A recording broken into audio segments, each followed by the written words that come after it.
What's up everybody, it's your homie Zorv here today, bringing you guys a brand new video. Now in today's video, we're going to be doing a review of the Endgame Gear XM2we. This is a mouse with a 3370 sensor, Go optical switches. It weighs in at around 63 grams and it comes in at $80. This is a fairly affordable mouse, and for the price, it is very solid. This is a wireless XM1 with a couple caveats to it. So first, I want to start off with the thing that bothers me the most about this mouse, that being the switches. The switches are just a little too heavy for me and honestly a little too crisp feeling. I also had issues when clicking from the top of the mouse. When you click from the top, it's just very heavy and it almost has like a grinding type of experience. So if you're someone that has some smaller hands and you're trying to like aggressive claw this, it just feels really heavy when clicked from the top. That's just not good. They become much heavier and far less spammable, and when playing Valorant, I found these to just be too stiff for me. I did feel hindered using this mouse compared to something like the OP1AK when it comes to click feel and latency in game, but we'll talk more about that a little bit later. The coding and the build quality of this mouse though is absolutely flawless. Even though this is a cheaper version, hence the name Wireless Essential, this mouse still does feel very premium. The coating is very rubberized, and I'm not 100% sure, but it feels the same as the OP1AK,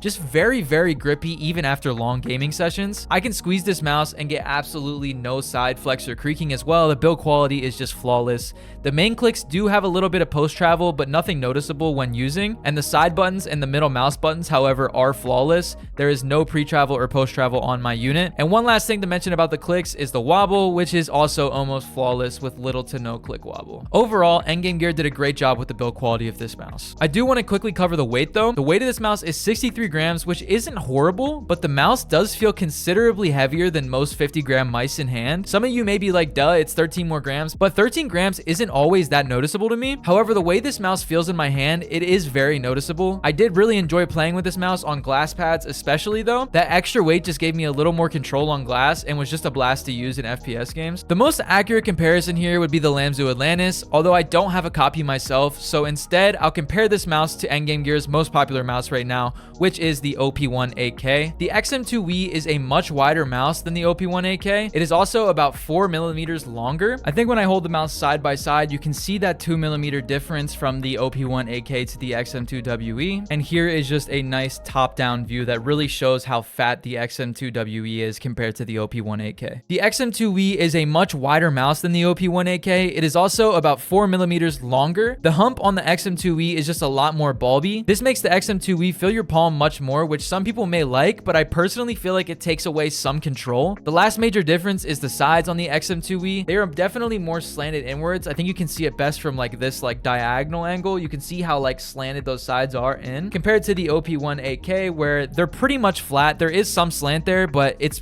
pretty flat. For large hands, I would definitely opt for the XM2we over the OP1AK. I personally have 19 by 10 hands, and the OP1 feels great for a more aggressive claw, whereas the XM2we feels better for a more relaxed claw. As far as the performance goes, this mouse is still very usable in the world of 4K Hertz mice. Well, I guess it's actually like 8K Hertz now that the 3950 sensor is readily available, but it's still very usable. Does it feel as good as something like the Razer 8K Hertz mice or the OP1AK? Definitely not, but compared to any of the other 4K mice, the latency really isn't that noticeable. For any latency nerds out there, here are some results from House Gaming's video. The motion latency coming in at 1 millisecond and click latency is coming in around 4 milliseconds. Call me delusional, but there's something about 8K Hertz with that mega low click latency that's just incomparable to all other mice after you try it. It also might just be because I'm on 360 Hertz though. On 240 Hertz, I feel like it was still noticeable, but just not as much noticeable. Overall, I feel like this is the perfect mouse for someone looking to upgrade from their XM1. If you've been using an XM1 all these years, just do yourself a favor and get the XM2we. It's a worth it upgrade in that case, I feel. Shape will always be king, so if you did love the XM1 shape, don't be afraid to buy this mouse just because of the older sensor. It's not hard to get past the 3370, to be honest. It feels fine. It performs as if it was meant to, and it wasn't meant to be a performance demon like the OP1AK. I really did enjoy my time with this mouse, and I think this could be perfect for a lot of people. I hope y'all have a good rest of your day, and I'll talk to y'all later.